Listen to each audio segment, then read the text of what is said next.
Well, good morning, ladies and gentlemen, and welcome to Grumman Pilot's YouTube channel. And today we're going to talk about the canopy.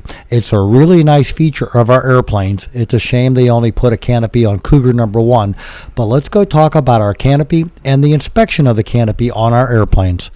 So we would like to ask you please subscribe, hit the like button, and hit the notify to stay current with our content.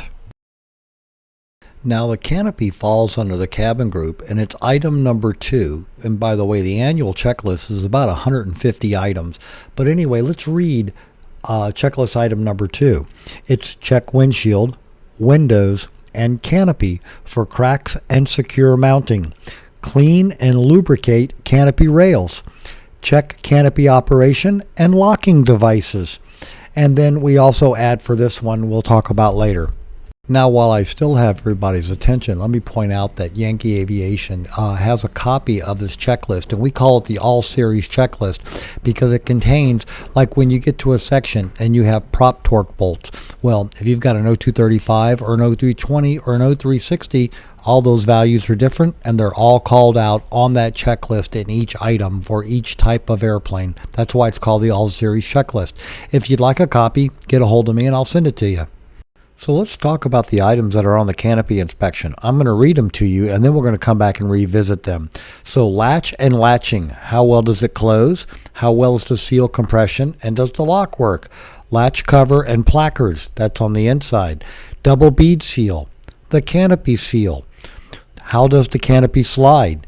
Canopy stop bumpers installed. Canopy bumpers and springs. Rails. Are they cleaned, measured, and swapped? Are the tracks clean? Is the front canopy seal okay? Is the reel seal, is it felt or otherwise? And canopy ride bumpers. And then you also want to check the canopy side windows and the seal on the outside so you won't have any water intrusion. Interior canopy plastic, and then you want to clean the turtle deck under the canopy if the canopy is off the aircraft. Well, good morning, ladies and gentlemen. Welcome to Grumman Pilot's YouTube channel, directly supporting the Grumman Pilots Association. And this morning we're going to talk about the canopy. It's a very important part of our airplane. It's an integral part of the structure, which is why a lot of other aircraft don't have canopies, because when this thing is latched, it completes the integrity of the airframe. So a canopy on our airplane is nice to have in the summer in hot climates. You can open it, let the big fan cool you. But let's take a look at some of the components on the canopy that we need to concern ourselves with. Okay, so how does your canopy latch? Well, it slides forward, and then as we hook it and pull it in, we get a little bit of compression on the seal. So this latch is working fine. The handle faces forward the way it should be. If it's done backwards, it'll stand up in flight and get a little bit of drag. So that's the latching. Then we want to check the double bead seal. We want to make sure it has some life left to it. Or as the guy on YouTube would say, that it has some squeezy bits left. Then we want to check to make sure that we have a canopy seal on the front of the canopy, that is installed correctly. And in this case, it is. How does the canopy slide? And specifically, I want to talk about the striker post. Now, this is on a customer's airplane. And we're not going to change this because it obviously works for him. This is an aluminum post that someone has made that's bolted in by an AN3 bolt. So they cut some 1032 threads in there, and that's what holds him. And then your arm comes and grabs that. Now, this is supposed to rotate freely, and this one does not. What is supposed to be here on the bottom is an 832 countersunk screw. It goes through this plate right here, and it captures, if you look at your striker post, it has a bevel in one end. And that bevel is for an 832 rev nut to sit perfectly in there. Then the screw comes up from the bottom. You'll notice that the rev nut is proud a little bit of the nylon, and that's because this will always spin, and this is how it's supposed to come in through there like that. But we're going to leave this alone. And then while we're here, let's talk a little bit about shims. The shims are what determine where your latch goes. And if the windshield is here in front of this bolt's on the back side, and we have 8 shims back here, then what that's telling us is this is pushed forward quite a bit.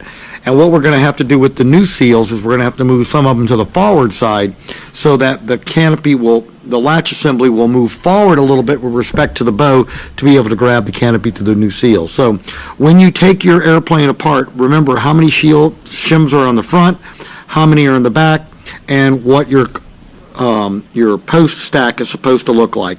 It's a nylon nut, a rev nut, and an 832 countersunk screw. And here we are looking at a shim. We got a lot of these shims. We got 4 of them to be precise. This is probably one of the rarest shims in our Grumman. We see shims on our torque tubes on either side to keep them in between the honeycomb. But this particular shim goes on the canopy bow.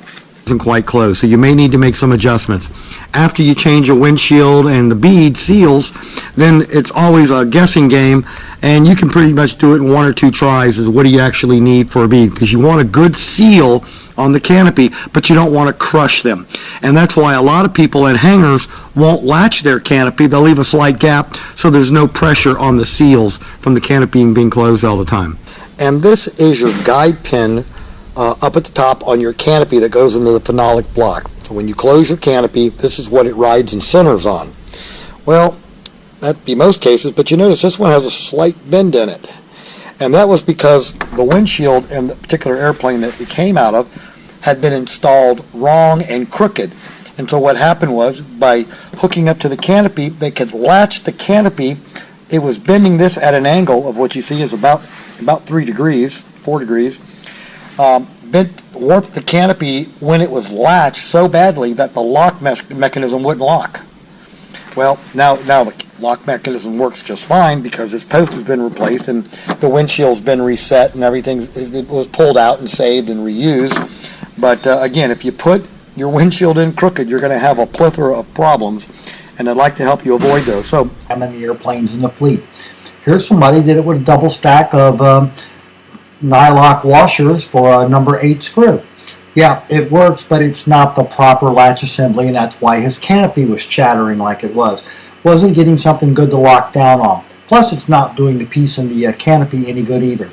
So what we have to start with is we took all that apart and we put a nylon post in there.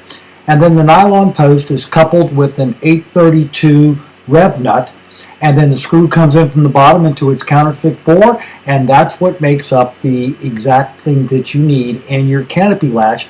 And when you're all done with that, this is what it's going to look like. And it's going to work really well. It's going to rotate. It's not going to wear anything out, and you might have to replace it in another 40 years. you also want to check all the placards. You'll notice that on this particular canopy, we're missing the canopy latch cover, and there are some placards that go on the canopy latch cover, specifically where it relates to the latching pin.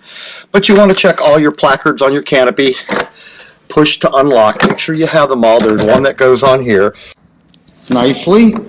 Needs a little bit of cleaning, a little bit of lubrication, but for the most part, this canopy is just fine. We also have the canopy buttons, which when you go all the way back, it prevents your canopy from, it hits the rear stop in the back of the turtle deck. So we've got the buttons in place. If you take it off, then you're going to want to take the rails out. You're going to want to take the rails out that are on the canopy and swap them side to side so they wear on the other side. You also want to make sure that the tracks are nice and clean. That we have a white bead seal on the inside of the canopy right here, which is where we want it, and it's proper. We come and look at the back, and we have the black seal on the back, as well as the canopy ride bumpers. There are 4 of these. What they do is they actually pick the canopy up when it goes to close. It gives you a nice firm seal, prevents this from rubbing on the turtle deck. So that's the turtles of those seals. And then we have the canopy ride bumpers and springs. You can just barely hear them. They are working. How does the window seal in here? Is it loose in there? Is the felt still holding up and everything? But that's about all there is on the canopy inspection. And here's the finished product with that silicone bead all around the window. It dresses it up fairly nicely. We still have to go inside and attack the interior, but we get a nice little bead. It keeps the weather out, and it adds a little detail to the aircraft. And now you're going to take the track sizing tool, and now you're going to work your way down the entire track, and you're going to seat the entire track. You may get a little bit of Teflon litter, but that's just making sure the track is perfectly clean. So this is how you go ahead and do that. It's not hard to do it all, and the track looks pretty good when you're done. One thing that we see a lot on our airplanes is these canopy tracks. They'll be hanging down like this because they weren't snapped properly up in place. And to actually snap them in place, we can try it with a tool. And what we're looking at here, although it is from the southern continent, it is a set of worn canopy rails, and you can see that by the motion that is shown as the canopy rail moves in the track. Now the tracks are also extremely dirty, which causes the aluminum to wear an abrasive function. Now we're getting ready to put the retaining strip back on the inside, and there are 5 screws on each side that hold it. On the outside we use a nylon washer so we don't affect the paint on the canopy. On the inside next to the nut we use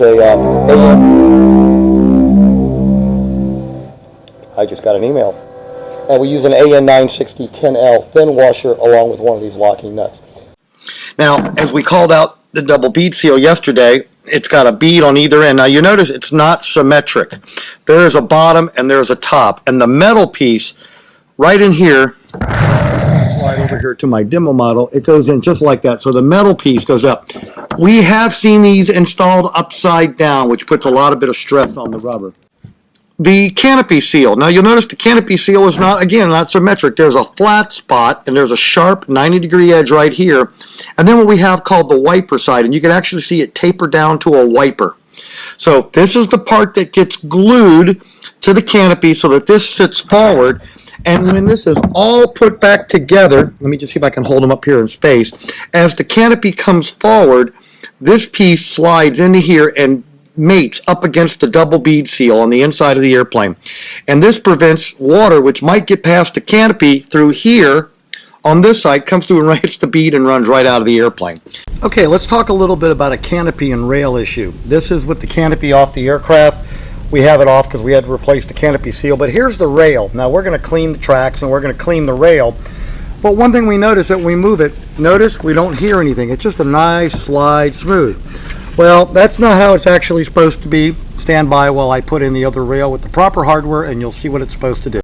Okay, so we've put the other rail in with all the new hardware, and now watch when I push the rail forward. You hear that boom boom? That's because there are 2 little bumps built right into each side of our canopy track assembly. And when you pull the rail out, I'm going to lay these side by side so you'll be able to see them. These are the little canopy buttons, and that little tip you heard was that running by the buttons. This one button is completely worn down and the springs are shot.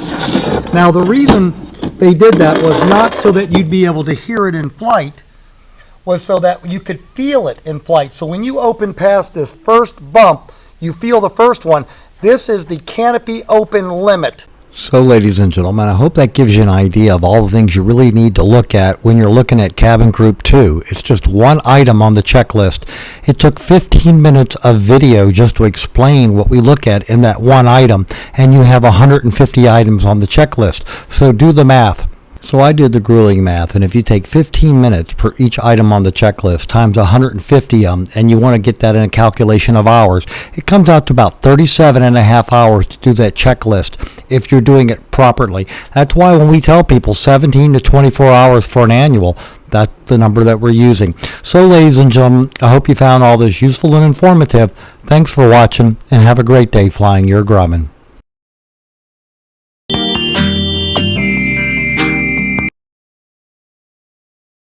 You know, forget buying expensive toys for your kittens and cats. We find that just taking the aircraft spruce box and the paper on the tile floor is more than enough amusement for them for hours.